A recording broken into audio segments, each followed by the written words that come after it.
നമ്മുടെ ലൈഫ് ആ ഒരു ഇഷ്കഫുൾ ഒരു ഒരു ഒരു ലെവലിൽ അപ്ഡേറ്റഡ് ആണോ എന്നുള്ളത് മനസ്സിലാക്കാൻ വേണ്ടി ചില ഉദാഹരണങ്ങൾ ഞാൻ പറയാം. അപ്പോൾ ലാ യുഅ്മിനു അഹദുക്കും ഹത്താ അകൂന എന്ന് പറഞ്ഞ ആ ഒരു ഹദീസ് ഒന്ന് ചർച്ച ചെയ്യും നമ്മൾ.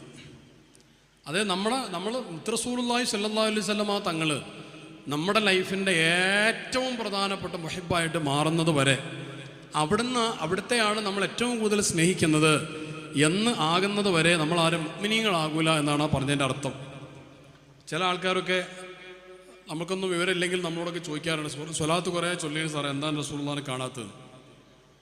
അതിന് പല കാരണങ്ങളുണ്ടായിൽപ്പെട്ട ഒരു കാരണം അവൻ്റെ സൗകര്യത്തിനനുസരിച്ച് ആ സ്വലാത്തില്ലേ, ഓൻ ഒഴിവുണ്ടായപ്പോൾ ചൊല്ലിയ സ്വലാത്താണ്, അവിടെ ഒന്നും തങ്ങളെ കാണൂല.